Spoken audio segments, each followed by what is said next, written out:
Hello everyone, this is Satyendra Kumar. GS वाला academy में मैं सत्येंद्र आप सभी का तहे दिल से स्वागत करता हूं। सभी को राम राम, सभी को नमस्कार, सभी को वेरी वेरी गुड इवनिंग, सभी को राधे राधे, सभी को जय हिंद। उम्मीद करता हूं कि आप लोग घर पर स्वस्थ और सुरक्षित होंगे और अपनी स्टडी को उसके साथ कॉम्प्रोमाइज नहीं करेंगे, क्योंकि पढ़ना तो बहुत बहुत जरूरी है। मैं सत्येंद्र जीएस वाला में आप लोगों के लिए लेकर आया हूं इतिहास पर प्रैक्टिस सेशन, जहां पर मैं आप लोगों को प्राचीन भारत का इतिहास, मध्यकालीन भारत का इतिहास और आधुनिक भारत के इतिहास पर जितने भी पुराने प्रश्न हैं उनको सॉल्व कराने की कोशिश करूंगा। अगर आप स्टेट का एग्जाम देने जा रहे हैं, UP PCS, upper subordinate, lower PCS, RO ARO और भी जितने गवर्नमेंट के एग्जाम जैसे कि यूपी ट्रिपल एसई के द्वारा लेखपाल हो गया आपका, और भी आपके सिपाही भर्ती हो गया, यूपीएसआई हो गया, इतना ही नहीं केंद्रीय स्तर के एसएससी सीजीएल और अन्य सभी गवर्नमेंट के एग्जाम के लिए हमारा आज का लेक्चर इंपॉर्टेंट होगा, जहां पर हम लोग धार्मिक आंदोलन जो प्राचीन भारत के इतिहास में देखे गए थे और जहां पर दो व्यक्तियों का नाम मुख्य रूप से देखने को मिला था, गौतम बुद्ध और दूसरा वर्धमान महावीर, जिन्हें जैन के नाम से जानते हैं। तो आज के लेक्चर में हम लोग गौतम बुद्ध से संबंधित जानकारी प्राप्त करेंगे और हमारा लेक्चर जो होगा आज 50 मिनट के आसपास होगा। और गौतम बुद्ध से संबंधित मैं आप लोगों को 70-80 क्वेश्चन कराऊंगा, और ये 70-80 क्वेश्चन जो है वो एक वीडियो में नहीं बन सकते हैं, तो पार्ट 1, पार्ट 2 और पार्ट 3 के माध्यम से मैं आप लोगों के सामने बुद्ध से संबंधित लेक्चर लेकर आऊंगा। मैं सत्येंद्र कुमार जीएस वाला में आप सभी का स्वागत करता हूं। जीएस हिस्ट्री के साथ साथ मैं आप लोगों को निबंध प्रैक्टिस और निबंध के साथ साथ आपको सीडीपी, बाल विकास और इतिहास जैसे महत्वपूर्ण सब्जेक्टों को कवर करवाने की कोशिश करूंगा। एक सार्थक प्रयास करने की कोशिश कर रहा हूं। अगर आप पूरा लेक्चर वॉच करेंगे तो वॉच करने के बाद लाइक शेयर सब्सक्राइब तो करना ही करना है, आप लोगों को करिएगा, अपने फ्रेंड सर्कल में शेयर कीजिए। तो आइए, कौन बनेगा करोड़पति के केबीसी के पहले क्वेश्चन से हम अपने लेक्चर की शुरुआत करते हैं। उम्मीद करता हूं कि स्क्रीन आप देख रहे हैं और आप लोगों को आंसर भी प्राप्त हो गया होगा। बात ये नहीं कि आंसर प्राप्त हो गया होगा, जो बात कहानी है थोड़ी बहुत उसको भी साथ में जानते चले। चलिए देखेंगे गौतम बुद्ध का जन्म कब हुआ था। A B C D 4 option आपके सामने दिख रहे हैं और मुझे लगता है आप सभी लोगों ने इसका आंसर लगा लिया होगा। ऑप्शन नंबर ए 563 ईसा पूर्व, या बीसी भी बोल सकते हैं। बीसी यानी बिफोर क्राइस्ट, यानी कि बिफोर यानी कि पहले, और क्राइस्ट यानी कि ईसा मसीह, यानी कि ईसा मसीह के जन्म से पूर्व। कभी कभी बिफोर कॉमन एरा शब्द का भी प्रयोग कर लिया जाता है। तो ध्यान रखिएगा, गौतम बुद्ध का जन्म ईसा मसीह के जन्म से पूर्व 563 ईसा पूर्व या 563 बीसी में हुआ था। अगर आप इसे एडी में या आज की तारीख में ईसवी में काउंट करोगे तो लगभग 2600 वर्ष पूर्व बात की गई है। 2600 वर्ष पूर्व इनका जन्म हुआ था। तो आइए थोड़ी सी बात सुनते हैं। देखिएगा, गौतम बुद्ध जो थे ना, इनका जन्म कहां पर हुआ था। वर्तमान की बात करते हैं। वर्तमान में नेपाल में एक जगह है जिसे हम लोग कपिल वस्तु के नाम से जानते हैं। जो जिला है कपिल वस्तु जिले में, नेपाल तराई में, नेपाल वर्तमान में नेपाल में कपिल वस्तु जिले में लुम्बिनी नामक ग्राम में एक आम की बगिया के समीप इनका जन्म हुआ था। यानी कि आप ग्राम जरूर ध्यान में रखिएगा, लुम्बिनी में, और आपका डिस्ट्रिक्ट कौन सा है, आपका कपिल वस्तु, और वर्तमान में नेपाल में स्थित, नेपाल की तराई में इनका जन्म 563 ईसा पूर्व में जन्म हुआ था। इतनी बात हो गई आपकी, ठीक है। अब इतनी बात तो हो गई। अब भाई आपने ये बोला कि गौतम बुद्ध का जन्म यहां हुआ। अब देखिएगा, इनको हम लोग सिद्धार्थ के नाम से जानते हैं। गौतम बुद्ध के बचपन का नाम सिद्धार्थ था। अब गौतम बुद्ध से संबंधित 2-3 पॉइंट और। भाई इनके पिता जो थे ना, इसी नेपाल की तराई में जो आपका है क्षेत्र की बात कर रहे हैं, वहां पे एक गणराज्य हुआ करता था और उस गणराज्य का नाम था शाक्य गणराज्य, यानी कि शाक्य रिपब्लिक। शाक्य गणराज्य के प्रधान थे इनके फादर गौतम बुद्ध के, जिनका नाम था शुद्धोधन। ठीक है, इतनी बात हो गई फादर का नाम। और फादर किस गणराज्य से थे, शाक्य गणराज्य से। बेटा जब 600 ईसा पूर्व के आसपास जब आप 16 महाजनपदों के बारे में पढ़ोगे ना, तो 16 महाजनपदों के समय कुछ गणराज्य भी हुआ करते थे, जैसे मल्ल गणराज्य, और एक सामने है शाक्य गणराज्य। अब मैं आपको गणराज्य का अर्थ भी बता देता हूं। गण का अर्थ होता है हम लोग, यानी कि पीपल, यानी कि लोग, और राज्य यानी कि एक सिस्टम, यानी कि एक ऐसा सिस्टम जो लोगों से मिलकर बना है। यानी कि वहां का जो हेड होगा, जो मुखिया होगा, वो आनुवांशिक नहीं होता है।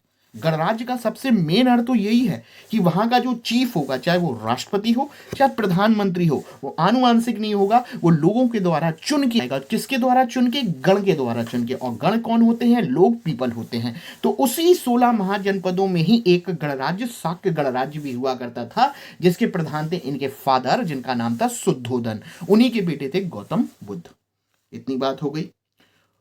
उम्मीद करता हूं यहां तक आप बात समझ गए होंगे। अब गौतम बुद्ध से संबंधित एक बात और, भाई सिद्धार्थ जो हैं गौतम बुद्ध, आपने बोल दिया कि इनके फादर का नाम तो शुद्धोधन, भाई मां का नाम भी तो ध्यान में रखिएगा, माया, या कहीं कहीं महामाया भी देखने को मिल जाता है। ठीक है, मां का नाम माया, महामाया। और इनकी मां जो थी, जिस डायनेस्टी से थी, वो जरूर ध्यान में रखिएगा, वो एग्जाम में पूछ लेते हैं कभी कभार। कोलिये डायनेस्टी या कोलिये वंश से संबंधित इनकी मां थी।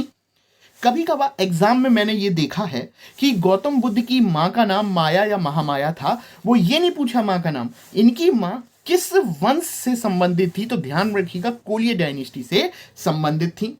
तो हमने इतनी जानकारी आपके साथ शेयर करी। आइए, एक बहुत इंटरेस्टिंग सी बात तो आप जानते ही होंगे कि लेकिन 6-7 दिन बाद, जन्म के 7वें ही दिन, इनकी माँ का देहांत हो गया, महामाया का देहांत हो गया। तो इनका पूरा लाइफ जो था, उसका पालन पोषण जो था ना, इनकी मौसी, मौसी का नाम था प्रजापति गौतमी, जो इनकी स्टेप मदर या सौतेली माँ भी जानी गई, ऐसा बताते हैं। ठीक है, शुद्धोधन ने इनसे शादी कर ली। तो ध्यान रखिएगा, इनका पालन पोषण इनकी मौसी प्रजापति गौतमी ने किया था, जो इनकी स्टेप मदर भी कहलाई। ठीक है, इतनी बात हो गई। आइए अब हम गौतम बुद्ध से संबंधित कुछ महत्वपूर्ण बातों पर चर्चा करेंगे। देखिएगा, बड़ी इंटरेस्टिंग सी कहानी है।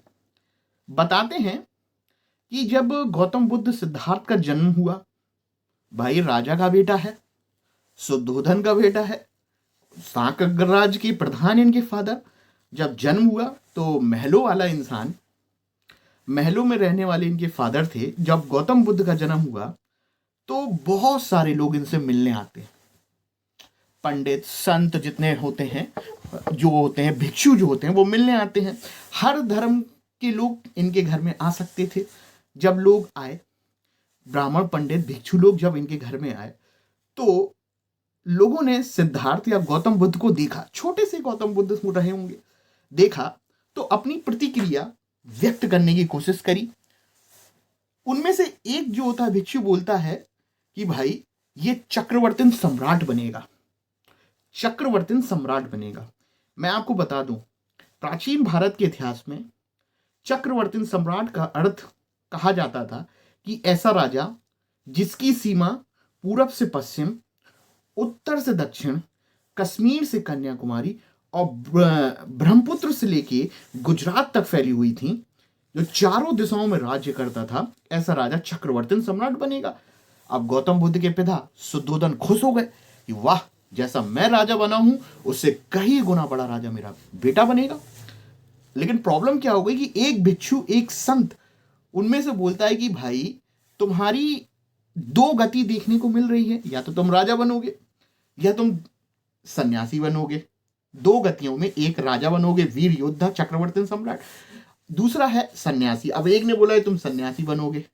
अब जैसी सन्यासी शब्द आया, भाई इनके फादर की दिमाग की बुद्धि खुल गई, दिमाग खराब हो गया इनके फादर का। अरे भाई, मेरा बेटा जो इतना बड़ा राजकाज है उसको छोड़कर चला जाएगा, एक सन्यासी साधु का रूप धारण कर लेगा। फादर की इस पे मस्तिष्क पर चिंताएं देखने को मिलने लगी।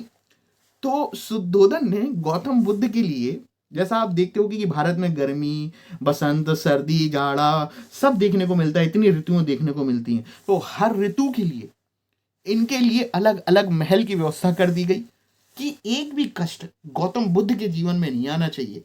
क्योंकि कष्ट आ गया तो ये घर से भटक कर घर से निकलकर कहीं सन्यासी वन्यासी ना बन जाए।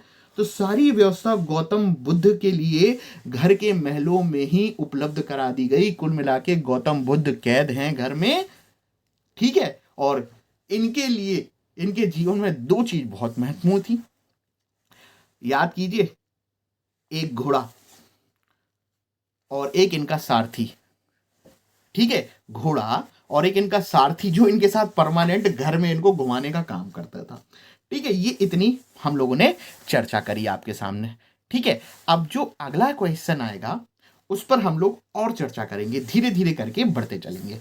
इतनी बात हो गई, आपने आंसर लगा लिया होगा, है ना, क्योंकि कहानी बहुत है, अभी धीरे धीरे आपके सामने आती जाएगी।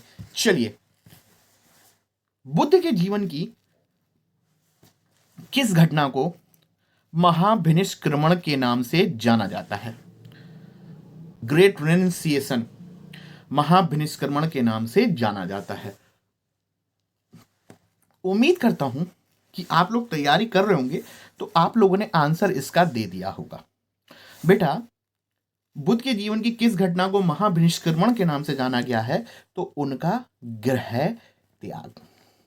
सी ऑप्शन बिल्कुल बिल्कुल सही है। तो आइए इसको थोड़ा सा जानने की कोशिश करेंगे। पहली बात तो बौद्ध धर्म में, बौद्ध साहित्य में गृह त्याग को या गौतम बुद्ध के घर छोड़ने की घटना को बौद्ध साहित्य में महाभिनिष्क्रमण के नाम से जाना गया है। देखिए होता क्या है भाई, कब तक गौतम बुद्ध, जितने महल बना दो, कब तक महल में रहेगा? कब तक अपने घोड़े और सारथी के साथ, कंथक चन्ना के साथ समय व्यतीत करने लगेगा? एक ना एक दिन तो लगेगा यार, घर में बैठे बैठे ऊब ही जा रहे हैं।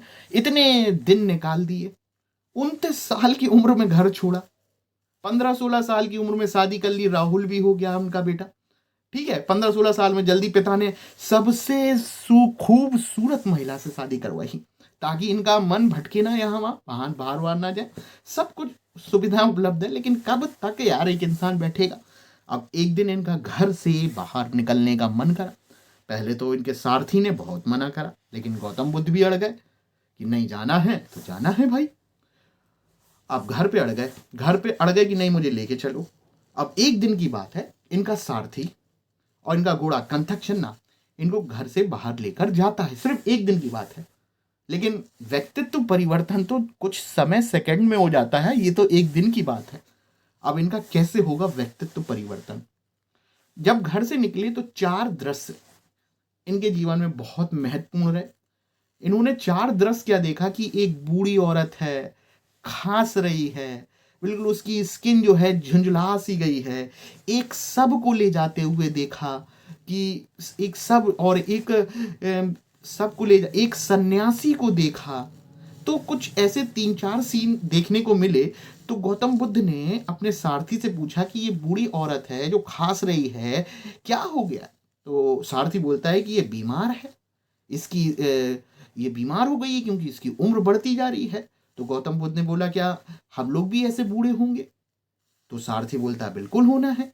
जबकि सब की बात चल रही थी, जो सब लेके जा रहे थे। तो सारथी बोलता है कि सबको मरना है एक ना एक दिन। तो गौतम बुद्ध बोलता है मैं भी मरूंगा। तो सारथी बोलता है जो आया है वो सबको जाना है। एक सारथी को जब गौतम बुद्ध एक योगी को देखते हैं, तो सारथी बोलता है कि महाराज, ये योगी जो है ना, आध्यात्मिक गुरु है। लोगों के जीवन में जो समस्याएं आ जाती हैं उनको दुख दूर करने का काम करता है, जिसे निर्वाण कहते हैं। 3-4 दृश्य ऐसे देखने को मिले। अब गौतम बुद्ध घर पे आए भाई। घर पे इतनी अच्छी व्यवस्था थी, सब कुछ व्यवस्था, माहौल टाइट। लेकिन एक दिन के लिए घर से निकले तो उन्होंने बोला यार मैं भी मरूंगा, जीवन में इतने सारे कष्ट है, लोग बूढ़े हो रहे हैं, मरते भी हैं, बीमार भी होते हैं, जीवन में दुख भी बहुत है। तो पूरा का पूरा बुद्ध का जीवन, अगर आप बुद्ध फिलॉसफी पढ़ोगे ना, बुद्ध दर्शन पढ़ोगे ना, तो पूरी दुनिया बुद्ध की 2 चीजों पर टिकी हुई है। एक दुख, दूसरा जाति व्यवस्था, कास्ट सिस्टम, जिसके खिलाफ इन्होंने बहुत प्रयास किए। जाति व्यवस्था को नहीं चाहते थे, ठीक है। एक जाति व्यवस्था और दूसरा दुख। पूरी फिलॉसफी दुख पर है। सीन बदल गया, अब घर पर आए, इन्होंने सोच में डूब गए। अब इन्होंने कुछ दिनों बाद एक डिसीजन लेने का फैसला किया, मैं घर से पलायन करूंगा, मैं घर से चला जाऊंगा। अब पिता को तो बता नहीं सकते, बीवी को तो बता नहीं सकते, इतनी अच्छी बीवी को छोड़ के जा रहे हैं भाई, हैं जो सबसे सुंदर थी। बेटे से भी मुंह भंग हो गया, राहुल से। अगर बता के जाते तो कोई जाने ही नहीं देता, तो बिना बताए जाने का काम करेंगे। अब बिना बताए ये घर से जाने का काम करेंगे, तो ऐसा बताते हैं कि कुछ काल्पनिक कहानियां हैं कि जब ये घर से निकल रहे थे तो बहुत सारे लोगों ने इनसे बोला कि मत जाओ, तुम बहुत जल्दी चक्रवर्ती सम्राट बनने जा रहे हो जो पूरे अखंड भारत पे राज्य करेगा। लेकिन नहीं, निकलना है तो निकलना है भाई घर से। सब कुछ छोड़ छाड़ के, परिवार छोड़ के, लोगों के दुख दूर करने के लिए सन्यासी रूप धारण करके, कसाय गेरुआ वस्त्र धारण करके, बाल मुजवा कर ये निकल गए, आपके निकल गए ये। ठीक है, क्यों? क्योंकि लोगों के जीवन के दुख दूर करना है।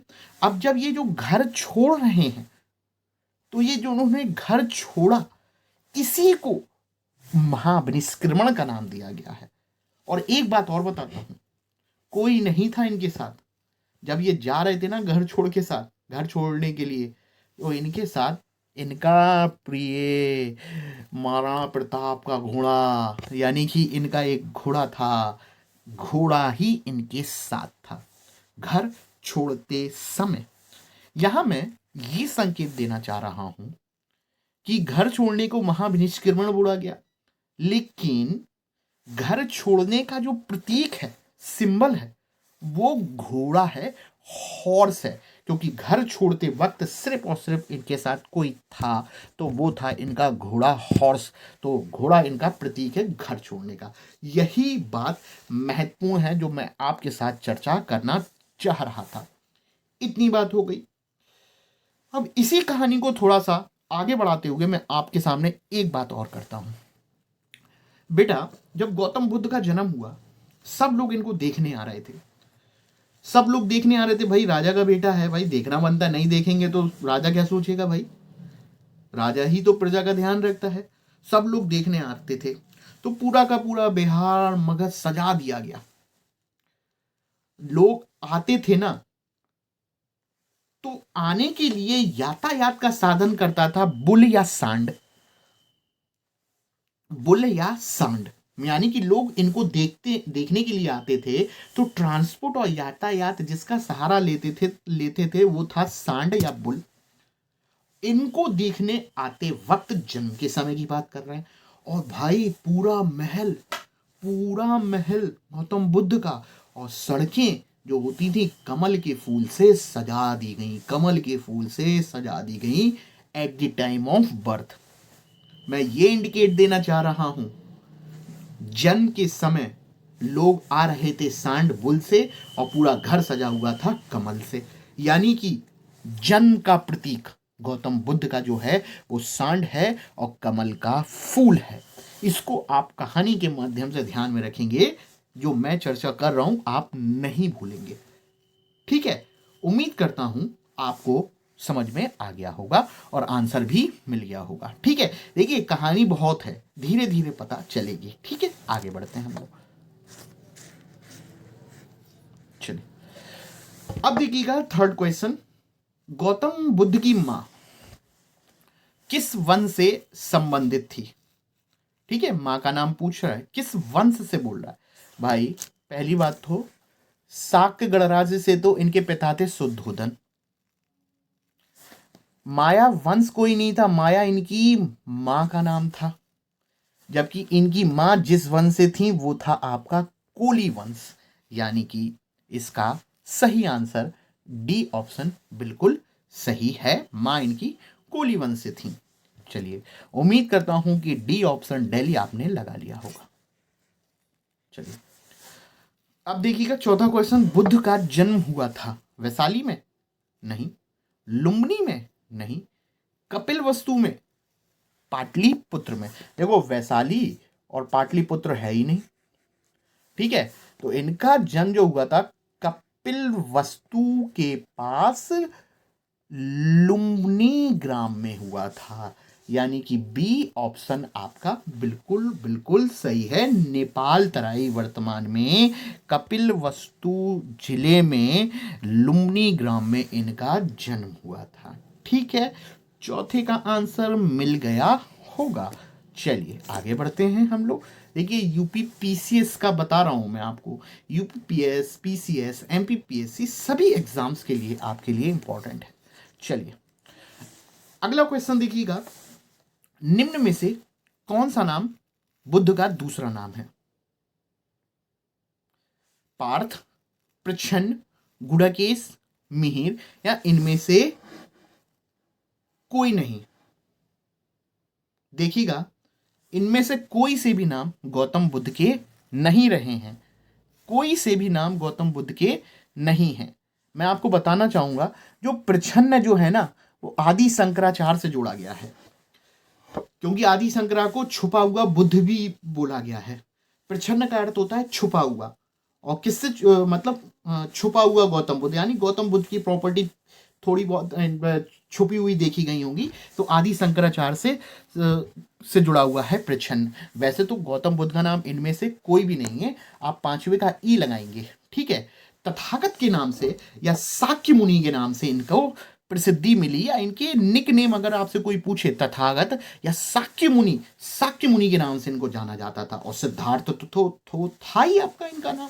चलिए यानी पांचवे का आंसर आपका ई है। चलिए आगे बढ़ते हैं हम लोग।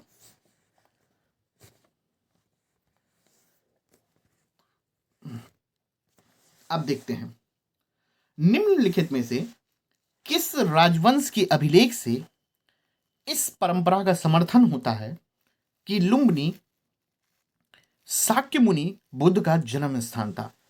देखिएगा मैं आपको बता दूं, इसका सही आंसर जो है वो है मौर्य डायनेस्टी, मौर्य वंश। ठीक है, जैसा कि आप जानते हो मौर्य वंश पढ़ोगे तो चंद्रगुप्त मौर्य जो कि जैन धर्म को अपनाए थे, दक्षिण भारत चले गए थे, जबकि इनके बेटे बिंदुसार जिन्होंने आजीवक संप्रदाय को अपनाया था, जबकि बिंदुसार के बेटे अशोक उन्होंने बौद्ध धर्म को अपनाया था। ठीक है, तो ध्यान में रखिएगा मौर्य शासक अशोक का एक अभिलेख है रुम्मेनदई। थोड़ा सा मैं रुम्मेनदई मोस्ट महत्वपूर्ण, आपका अशोक का एक अभिलेख है रुम्मेनदई, और ये रुम्मेनदई अभिलेख मौर्य वंश से संबंधित है। इस पे अभिलेख पे स्पष्ट बताया गया है कि गौतम बुद्ध का जन्म स्थान अगर कोई था तो वो आपका लुम्बिनी है, या शाक्य मुनि यानी कि गौतम बुद्ध का नाम है। अभी थोड़ी देर पहले ही चर्चा करी थी अपन ने। तो ये जानकारी अशोक सम्राट मौर्य वंश के अभिलेख रुम्मेनदई में देखने को मिलती है। इतना ही नहीं, अशोक जो होता है ना अपने राज्य तिलक के बाद 20वें वर्ष रुम्मेनदई जाता है, और रुम्मेनदई अभिलेख ये भी बताता है कि अशोक अपने राज्य तिलक के 20वें वर्ष बाद लुम्बिनी की यात्रा करेगा और उसको टैक्स मुक्त कर देता है, कर मुक्त घोषित कर देता है। क्यों भाई? क्योंकि ये गौतम बुद्ध से संबंधित था। उम्मीद करता हूं आपने सही आंसर लगा लिया होगा, छठे का ए। चलिए आगे बढ़ते हैं।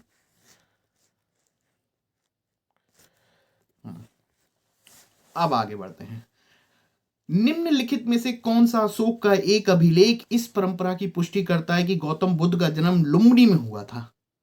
ए, बी, सी, डी ऑप्शन और देख लेते हैं। ये डी ऑप्शन देखिए कट गया है, डी ऑप्शन आपका कट गया है, सॉरी उसके लिए। लेकिन मैं आपको पहले ही बता दूं, ये क्वेश्चन रिपीट कर गया प्रीवियस वाले का, वही अभिलेख पूछ रहा है। और किसका अभिलेख है? सम्राट अशोक का मौर्य वंश में। और ये रुम्मेनदई अभिलेख जो होता है ना, जिसको रुम्मेनदई अभिलेख ही तो था जो बताता था कि गौतम बुद्ध का जन्म स्थान लुम्बिनी है। यानी कि डी ऑप्शन आपका बिल्कुल सही होगा, और डी ऑप्शन यहां पर कट गया है, इसलिए यहां पर जानकारी नहीं दी जा रही है। आप आंसर डी बताएंगे, रुम्मेनदई अभिलेख, बसा, निगाली, रामपुरवा, ये नहीं है आपके गौतम बुद्ध के जन्म स्थान से, लुम्बिनी से संबंधित नहीं है, रुम्मेनदेही संबंधित है। उम्मीद करता हूँ, देखो कोई चीज़ रिपीट हो रही है ना, 4 बार आ रही है तो उसको दिमाग में छाप लो, दिमाग में बसा लो भाई, ठीक है। चलिए आगे बढ़ते हैं।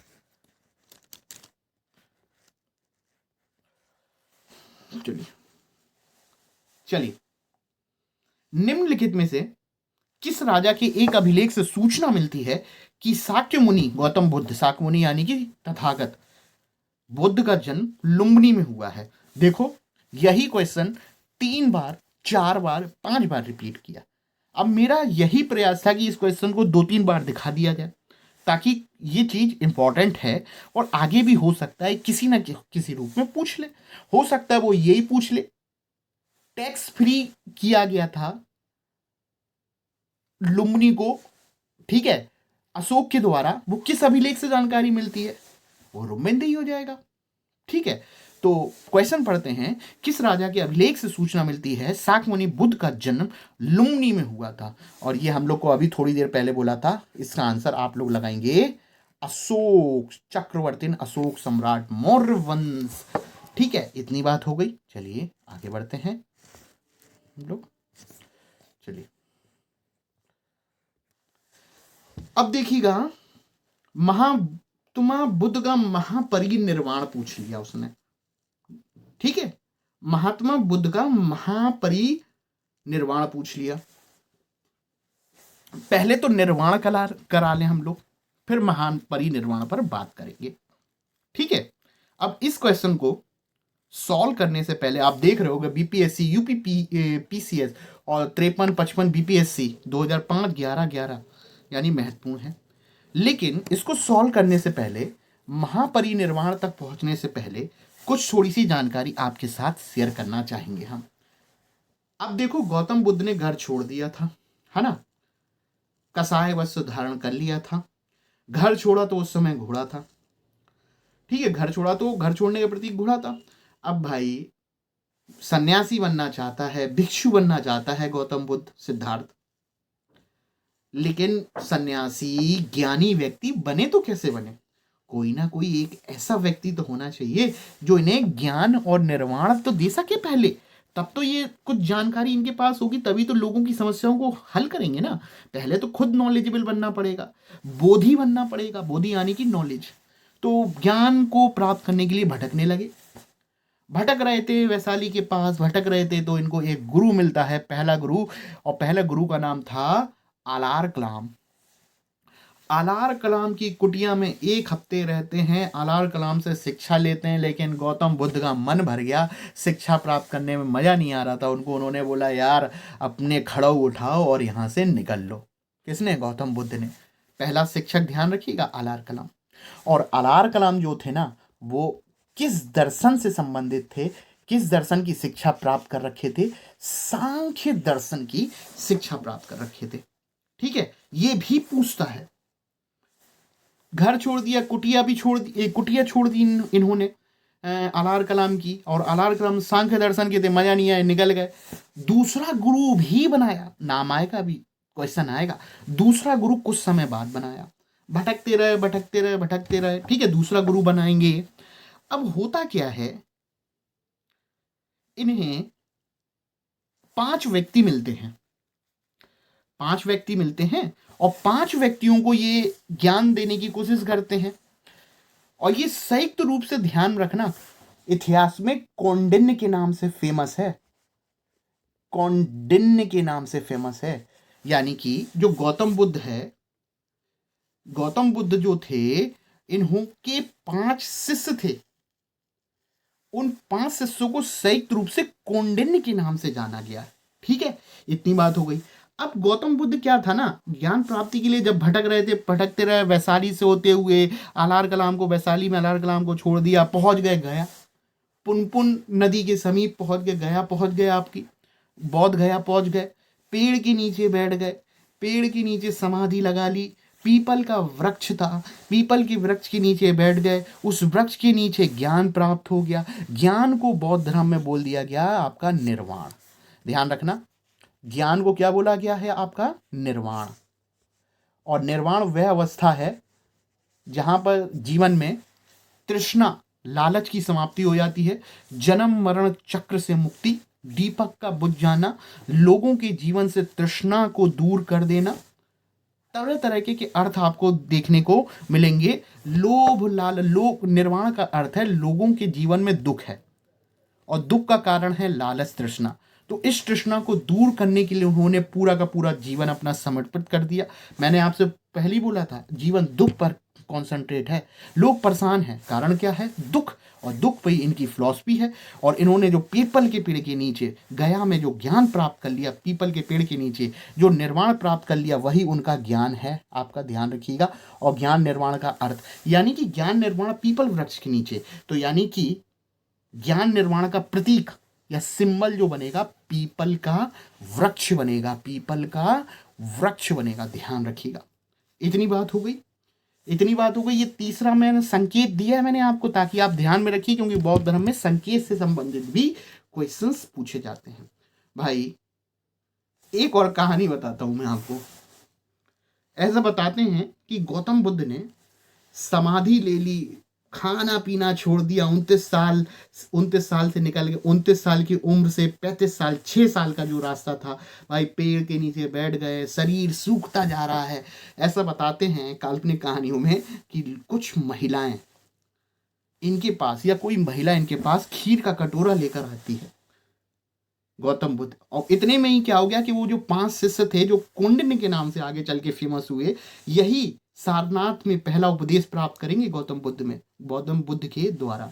होता क्या है कि जब वो कटोरा लेके जा रही थी खीर का गौतम बुद्ध के पास, तो वही 5 सन्यासी इनको देखते हैं, भिक्षु गौतम बुद्ध जो ज्ञान प्राप्ति का इतना उपदेश दे रहा था, जो ज्ञान प्राप्त करना चाह रहा था, वो तो खुद ही रास्ते से भटक रहा है, महिलाओं के संपर्क में आके खीर खा रहा है। और वो तो उसने बोला था कि मैं सब कुछ छोड़ के ज्ञान प्राप्त करूंगा। तो इतने में ही क्या होता है, वो 5 सन्यासी गौतम बुद्ध को देखते हैं और बोलते हैं कि तुम पथ से भटक गए हो और हम 5 तुम्हें छोड़ के जा रहे हैं। गौतम बुद्ध ने बोला जाओ, मैं अपने रास्ते पर हूँ, मैं पीपल के पेड़ के नीचे समाधि लगा लिया हूँ, मैं तो खीर भी नहीं खाने वाला, ये महिला से भी मुझे कोई संपर्क नहीं है। वो तो तुम स्थिति ऐसी बन गई है तो तुम्हें लग रहा है। फिर से पेड़ के नीचे बैठ गए।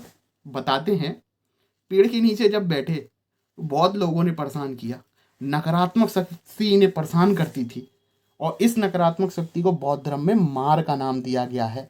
लेकिन गौतम बुद्ध ने भी बोल दिया, मैंने भूमि स्पर्श मुद्रा धारण कर ली है, मैं हिलूंगा नहीं अब, चाहे मुझे पीछे से कोई नकारात्मक शक्ति अहिंसा करके मुझे परेशान कर रहे, कोई ड्रैकुला आ जाए, कोई कुछ नहीं करेगा। मैंने जो धारण कर लिया है, बिल्कुल मौन कर लिया है ज्ञान प्राप्ति के लिए, कोई कुछ नहीं कर पाएगा। तो ध्यान रखिएगा, माहर नामक शक्ति का भी एक उल्लेख आता है कि इनको कुछ लोग परेशान करते थे। ठीक है, भूमि स्पर्श मुद्रा भी धारण करी, बहुत इंपॉर्टेंट है, आगे चल के चर्चा करेंगे।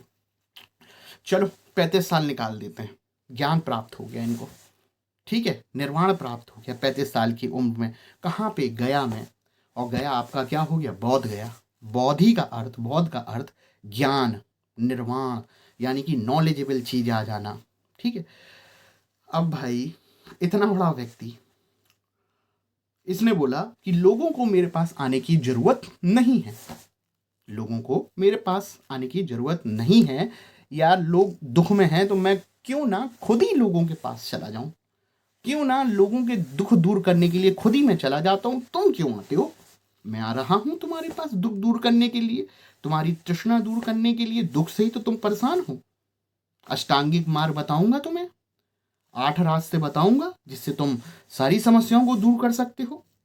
अब क्या होता है, जब गौतम बुद्ध हटे वृक्ष के नीचे से और लोगों के दुख दूर करने के लिए जा रहे थे, तो जहां जहां इस धरती पर जमीन पर उनके पद चिन्ह या पैरों के निशान पड़ते हैं, तो वो पैरों के निशान, उनके फुटप्रिंट जमीन पर निशान बना देते हैं, और वो चीज बन जाते हैं उनके निर्वाण बांटने के, या ज्ञान निर्वाण प्राप्त कर लिया। लेकिन उस ज्ञान प्राप्त किया वृक्ष के नीचे, वो प्रतीक अपन ने बोला कि वो पीपल का वृक्ष है, लेकिन जो निर्वाण है उसको बांटना है ना, तो उसकी जहाँ जहाँ पैरों के निशान बने, पद चिन्ह जो बने उसके पैरों के, गौतम बुद्ध के, वो बन गए उनके निर्वाण के प्रतीक, ज्ञान बांटने के। भाई निर्वाण भी बांट लिया लोगों के, पद चिन्ह भी देख लिए। अब भाई 563 में जन्म हुआ था, अब शरीर वृद्ध हो रहा है, घूमते घूमते घूमते वैशाली से होते हुए घूमते घूमते पहुंच गए ये आपका मल्ल गणराज, गोरखपुर के पास मल्ल गणराज पहुंच गए। और मल्ल गणराज जिसकी राजधानी पावापुरी हुआ करती थी, मल्ल गणराज की राजधानी पावापुरी हुआ करती थी। इसी मल्ल गणराज्य में पावापुरी के समीप इनकी डेथ हो जाती है। और इनकी डेथ को डेथ नहीं बोला गया है, बौद्ध धर्म में महापरिनिर्वाण का नाम दिया गया है। किसका नाम दिया गया है? महापरिनिर्वाण का नाम दिया गया है। मैं ये बताना चाह रहा हूँ कि सारी की सारी चीज़ें कनेक्टेड हैं। कहानी को पूरा सुन लोगे ना तो सब चीज़, लुम्बिनी जन्म, बौद्ध गया ज्ञान, ठीक है। और कपिल वस्तु तो वही चीज है कि नेपाल तराई में कपिल वस्तु में लुम्बिनी में जन्म से संबंधित। अब कुशीनगर या कुशीनारा में गौतम बुद्ध को मृत्यु या महापरिनिर्वाण प्राप्त हुआ था। अभी कहानी पूरी नहीं हुई है, ध्यान रखना। अब आप कुशीनगर जाओगे ना तो बुद्ध का लेटा हुआ स्टैचू मंदिर आपको कुशीनगर में ही देखने को मिलेगा। और इस कुशीनगर की पहचान एनसीईआरटी में कसिया नामक गांव से की गई है, कसिया नामक क्षेत्र से की गई है। इतनी बात हो गई। अब थोड़ा सा सुनते हैं। जब बुद्ध बूढ़े हो रहे थे, 483 में 80 वर्ष की उम्र में इनकी डेथ होगी कुशीनगर में। तो इनका अंतिम संस्कार जो था ना, मल्ल गणराज के द्वारा ही किया गया था। मल्ल गणराज, ध्यान रखना, इनका अंतिम संस्कार मल्ल गणराज के द्वारा किया गया। और मल्ल गणराज आपका जिसकी राजधानी क्या थी? पावापुरी। और था कहाँ पे? कुशीनगर में ही तो स्थित था ये गणराज। मल्ल गणराज ने इनकी डेड बॉडी के जो भी महत्वपूर्ण 8 अवशेष थे, जैसे खड़ऊ, इनका कड़ा या अन्य चीजें, इनके वस्त्र, इन 8 महत्वपूर्ण चीजों को जमीन के नीचे दफनाया। और इन चीजों के ऊपर दफनाने के बाद जितने इनके बाद गौतम बुद्ध के बाद और जितने भी भिक्षु सन्यासी हुए बौद्ध धर्म में, उनकी भी डेड बॉडी को उसी गौतम बुद्ध की महत्वपूर्ण चीजें दफनाई गई थी उनके ऊपर दफनाते गए। और एक चबूतरा आकृति का निर्माण हुआ। और वो चबूतरा धीरे धीरे बड़ा होता गया, जिसे हम लोग बौद्ध धर्म में एक नाम देते गए। किस चीज का नाम दिया? स्तूप का नाम, जिसे इजिप्ट में ममीस कहा जाता है। यानी कि वो अब स्तूप जो बना है वो है क्या? नीचे डेड बॉडी तो है किसकी? गौतम बुद्ध की। यानी कि उनकी डेड बॉडी किसका प्रतीक बनाएगी? उनकी डेड बॉडी किसका सिंबल्स बनाएगी? स्तूप का। और उनकी डेड को क्या नाम दिया गया है? महापरिनिर्वाण। क्या बोला गया है? महापरिनिर्वाण। कहने का अर्थ यही है, क्वेश्चन बनेगा, महापरिनिर्वाण का प्रतीक क्या है, या उनकी मृत्यु का चिन्ह या संकेत या प्रतीक क्या है? तो स्तूप ध्यान में रखिएगा। और स्तूप एक डोम आकृति होती है, जहां पर भिक्षु सन्यासी जब मर जाते थे, उनकी महत्वपूर्ण चीजों को दफना कर उनके ऊपर अन्य सन्यासियों की भी महत्वपूर्ण चीजें या सन्यासियों को दफना के एक चबूतरा आकृति दी जाती थी। उसको भारतीय बौद्ध दर्शन में स्तूप का नाम दिया गया। और इसी प्रकार की जो अन्य देश, जैसे कि मिस्र में जैसे इजिप्ट के नाम से जानते हो, उसको ममीस का नाम दिया गया। क्या होती हैं ममीस? अभी डेड बॉडी ही समझिएगा, किसी दिन विस्तार से कैसा क्या है वहाँ का मैं कहानी के माध्यम से इजिप्ट को समझाऊंगा आप लोगों को। अभी इतना ही ध्यान रखिएगा। तो इसका आंसर तो आप लोगों को कुशीनगर मिल गया होगा। ठीक है, इतनी बात हो गई। जब ये कुशीनगर जा रहे थे ना, तो पावा के निकट इनका एक शिष्य था, चुंद के नाम से था, याद? हाँ, यस, चुंद के नाम से था। तो जो कि एक लोहार था, आपका पावापुरी के पास, कुशीनगर के पास। उसकी आम की बगिया थी, पेशे से लोहार था और गौतम बुद्ध का शिष्य था। गौतम बुद्ध इनके यहाँ रुके, इसकी आम की बगिया में रुके।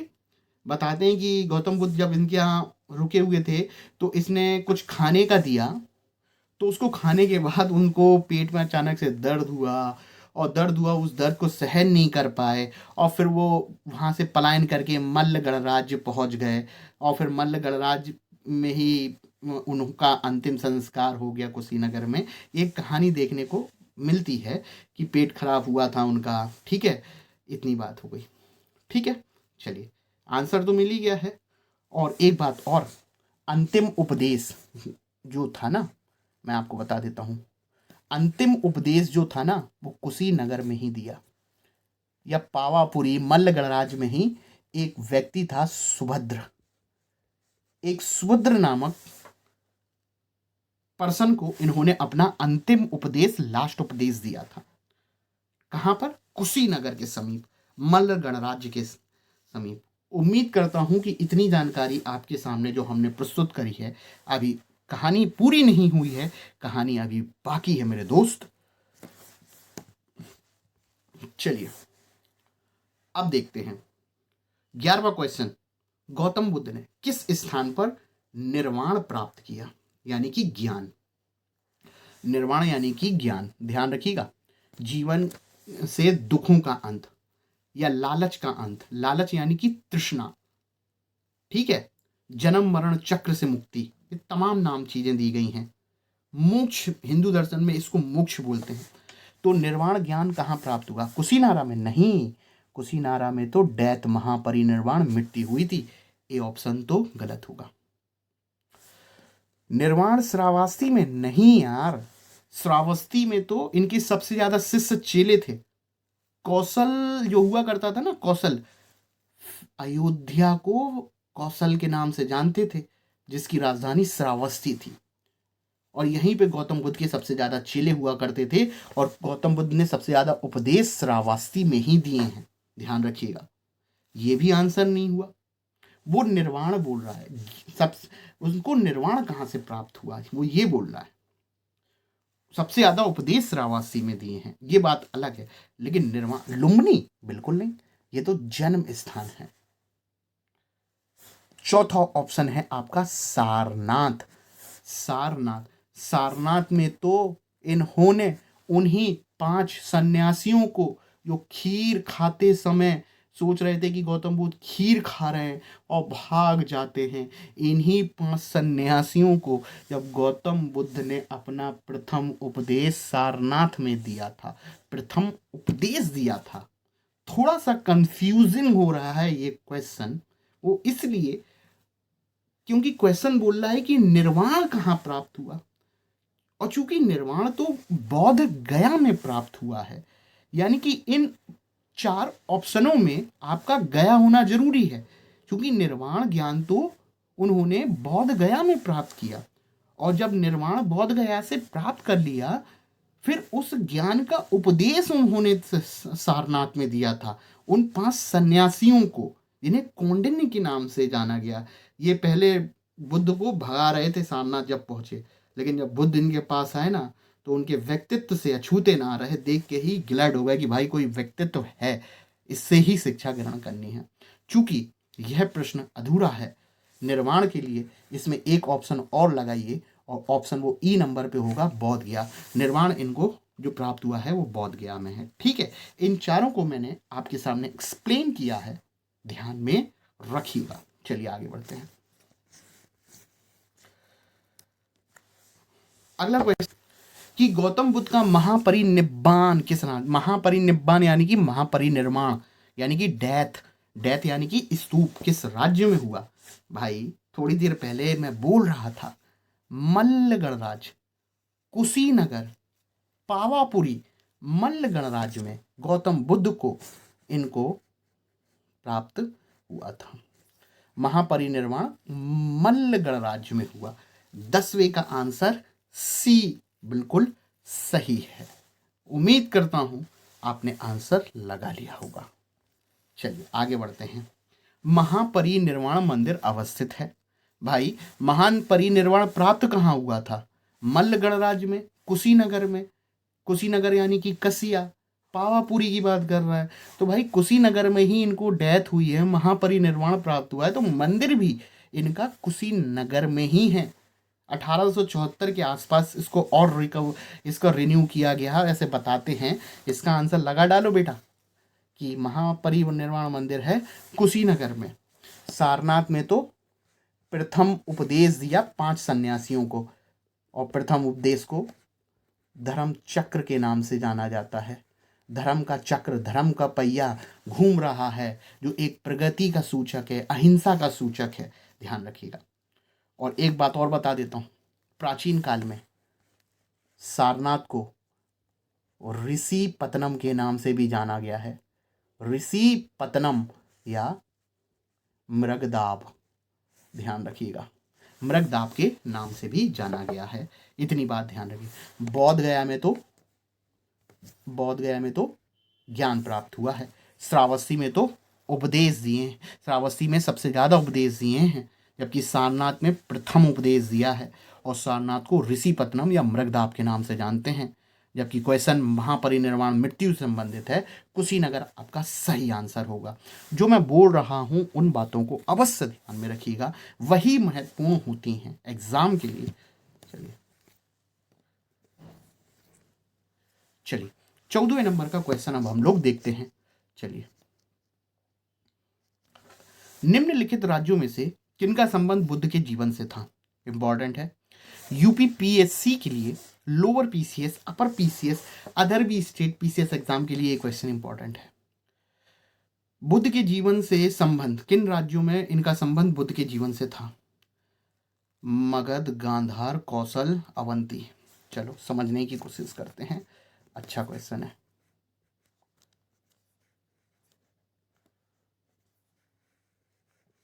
अगर ये भारत है तो मैं आपको बता दूं, गांधार यूनिवर्सिटी रावलपिंडी के पास,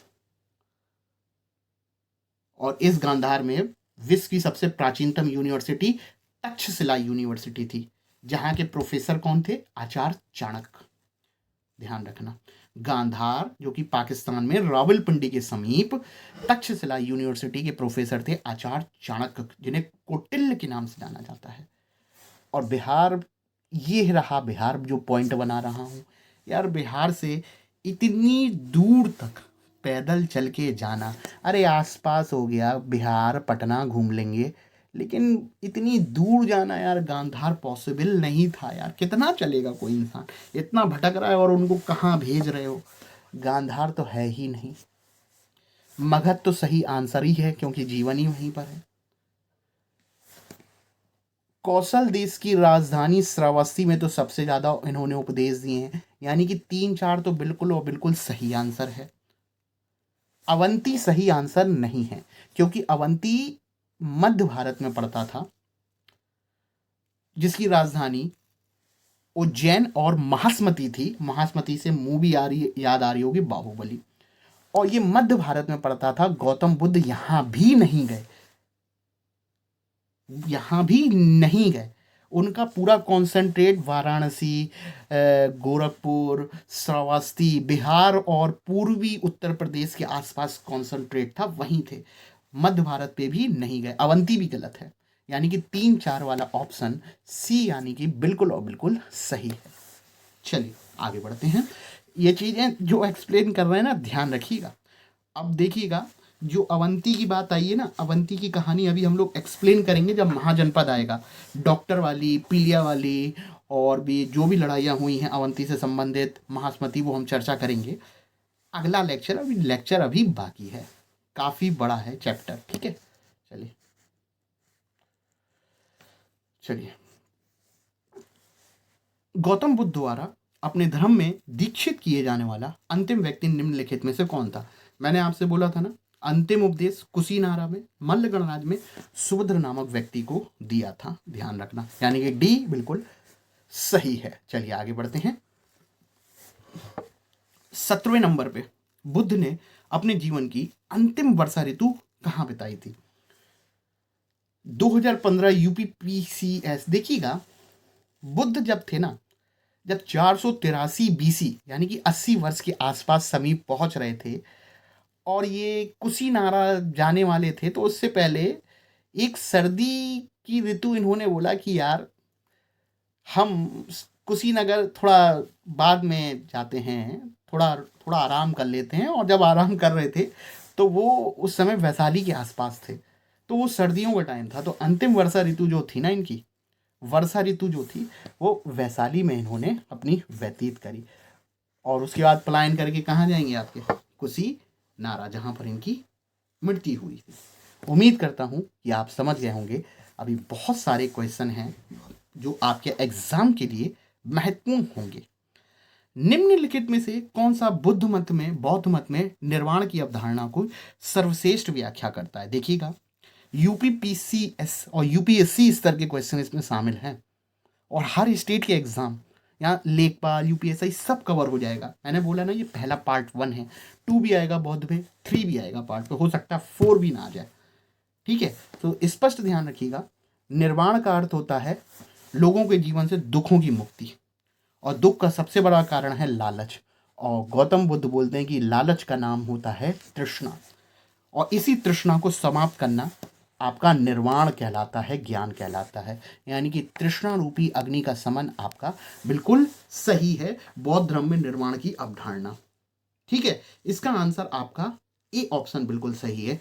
देखिए, अभी आप आगे बढ़ेंगे ना तो आम्रपाली की स्टोरी भी आएगी। आम्रपाली जो बिहार क्षेत्र की सबसे खूबसूरत महिला बताई गई है, मूवी भी बन चुकी है, बहुत फेमस स्टोरी है। मैं चर्चा करूंगा, जो नगर वधु के नाम से प्रसिद्ध हुई थी।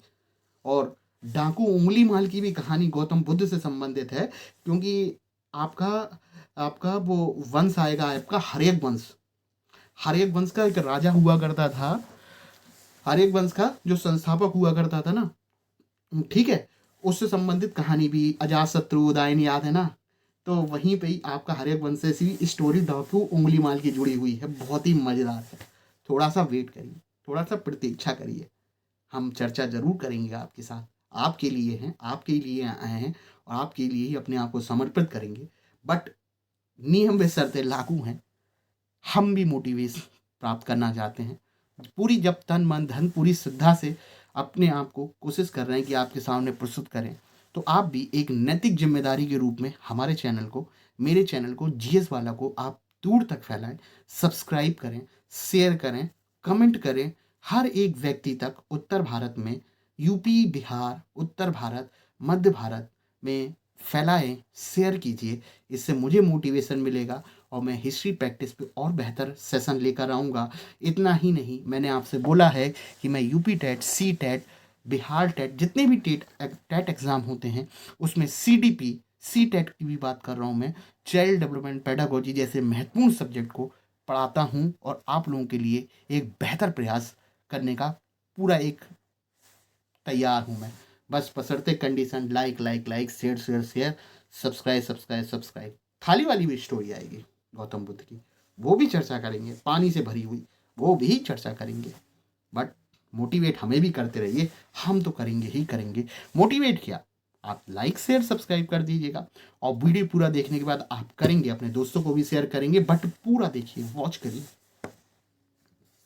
काम में तो आए कम से कम। चलिए, आलार कलाम कौन थे? बुद्ध के शिष्य, भाई बुद्ध शिष्य थे इनके, बुद्ध के गुरु, बुद्ध के गुरु, पहले गुरु थे। दूसरे गुरु का क्वेश्चन आएगा, दूसरे गुरु भी बनाए थे। और ये आलार कलाम जो थे ना, सांख्य दर्शन के आचार्य हुआ करते थे। सांख्य दर्शन से शिक्षा ली थी आलार कलाम ने, वैशाली से संबंधित। चलिए आगे बढ़ते हैं। महात्मा बुद्ध ने अपना पहला धर्म चक्र किस स्थान पर दिया था? ये क्वेश्चन ही देख के आपको पता चल रहा होगा कहाँ कहाँ नहीं, यूपी में, एमपी में, बिहार में, एक बार नहीं, 2 बार नहीं, पता नहीं कितनी बार। मैं आपको बता दूं, जब गौतम बुद्ध ने निर्वाण प्राप्त कर लिया, ज्ञान प्राप्त कर लिया, तो उस ज्ञान को इन्होंने बिहार से पलायन करके ये बनारस पहुंचे, वाराणसी। और वाराणसी में एक जगह है जिसे सारनाथ के नाम से जानते हैं, और उस समय सारनाथ को हम लोग एक और अन्य नाम ऋषिपतनम या मृगदाब के नाम से जानते हैं। ऋषिपत्नम या मृगदाब के नाम से जाना जाता। पहली बात तो ये भी ध्यान में रखिएगा, सारनाथ का प्राचीनतम नाम। इसी सारनाथ में, ऋषिपत्नम में, मृगदाब में गौतम बुद्ध ने अपना प्रथम उपदेश दिया था। और प्रथम उपदेश उन्हीं 5 सन्यासियों को दिया था जो इनको छोड़ के चले गए थे। और जब गौतम बुद्ध इनके पास आए ना, तो ये हिल गए, भाई कौन व्यक्ति आ गया, कि व्यक्तित्व इतना शानदार, आवा भगत जो की फिर इन लोगों ने गौतम बुद्ध की। ठीक है, तो प्रथम उपदेश जो था ना इन 5 को दिया, वो धर्म चक्र के नाम से जाना जाता है। देखो क्या होता है धर्म चक्र का अर्थ, और दिया कहाँ, बी सारनाथ में। आंसर तो देखिएगा, इसका सारनाथ लगा लीजिएगा, लेकिन धर्म चक्र का अर्थ क्या होता है। चक्र यानी पहिया, जो भारत के झंडे में आप 24 तीलियों के रूप में देख रहे हो, और एक धर्म का पहिया वो घूम रहा है 24 तीलियों के रूप में। ये यहीं से शुरुआत है जो अशोक के माध्यम होते हुए हमें देखने को मिलेगी। हमारे जो सिक्के हो गए 1 रुपए के, उनमें जो प्रतीक देखोगे ना, वो कहाँ से, अशोक के द्वारा है। और अशोक ने किसको पालन किया था, बौद्ध धर्म को, और वो बौद्ध धर्म से ही लेता हुआ लेके गया था। यानी कि धर्म चक्र का अर्थ है धर्म का पहिया घूम रहा है, और धर्म का पहिया का अर्थ है प्रगति का सूचक, अहिंसा का सूचक, विकास का सूचक, प्रगति का सूचक। ये कहलाता है आपका धर्म चक्र। और इसी धर्म चक्र को आर्य सत्य के नाम से जाना जाता है। वो ये पूछेगा कि 4 आर्य सत्य किसने दिए, यूनिवर्सल ट्रुथ, नोबल ट्रुथ किसने दिए, गौतम बुद्ध ने दिए। और ये 4 जो आर्य सत्य दिए ना, इनका संबंध धर्म चक्र से ही है। सारनाथ में ही इन्होंने 4 नोबल ट्रुथ दिए थे। क्या थे, दुख, क्या थे भाई, 4 यही तो थे। दुख है, क्यों है, दुख का कारण है, दुख है तो कुछ ना कुछ कारण होगा। पहला दुख, दूसरा कारण, कारण है तो उसका निदान ही कर दो, निदान करो। और निदान करने के लिए 8 रास्ते, निदान गामनी मार्ग, दुख, दुख का कारण, और तीसरा निदान, और चौथा निदान गामनी मार्ग, जिसे अष्टांगिक मार्ग कहते हैं। चौथा वाला जो है अष्टांगिक मार्ग। इन 8 रास्तों को फॉलो करके, अष्टांगिक मार्ग को फॉलो करके दुख दूर किए जा सकते हैं। यानी कि अष्टांगिक मार्ग का सिद्धांत और 4 आर्य सत्य जो हैं देने वाला व्यक्ति भी गौतम बुद्ध है। दुख, दूसरा कारण, तीसरा कारण को हटा दो, यानी कि तीसरा है निदान, और चौथा है निदान करने के लिए 8 रास्ते, जिसे अष्टांगिक मार्ग के नाम से जानते हैं। उम्मीद करता हूं यहां तक आप बात समझ गए होंगे। आंसर तो आप धर्म चक्र का देख ही रहे हो, बी ऑप्शन आपका सही। चलिए, ग्रंथों में उल्लिखित धर्म चक्र का अर्थ क्या है। बुद्ध का दर्शन, सारनाथ में दिया गया उनका प्रथम उपदेश, बिल्कुल धर्म चक्र यानी कि प्रथम उपदेश है, ध्यान रखिएगा। आंसर लगा लिया होगा, बॉम्बे। चलिए, 26 नंबर का क्वेश्चन है, बुद्ध ने सर्वाधिक उपदेश कहाँ दिए। भाई बुद्ध के सबसे ज्यादा जो चेले थे ना, एक महाजनपद था जिसका नाम था कौशल, जिसकी पहचान अयोध्या फैजाबाद से की गई है, जिसकी राजधानी श्रावस्ती थी। और बताते हैं कि श्रावस्ती में बुद्ध के बहुत सारे शिष्य चेले हुआ करते थे, इसलिए सबसे ज्यादा उपदेश भी उसने श्रावस्ती में ही दिए हैं। ध्यान रखिएगा, सर्वाधिक उपदेश आपका कौशल देश की राजधानी श्रावस्ती में सबसे ज्यादा, बी ऑप्शन बिल्कुल सही। चलिए, अब देखिएगा, बुद्ध की मृत्यु के पश्चात प्रथम बौद्ध संगीति की अध्यक्षता। अब देखिएगा, बौद्ध धर्म से संबंधित हीनयान, महायान, बुद्ध संगधम, त्रिपटक यानी कि बुद्ध की शिक्षा, हीनयान, महायान, बहुत सारी ऐसे शब्द जो हैं जो समस्या के रूप में देखे गए, और उन समस्याओं का निदान जो होता है, सुत पिटक, विनय पिटक, धम्म पिटक, समझ रहे हो ना, आचार, व्यवहार, अनुशासन, उपदेश, बहुत सारी चीजें हैं।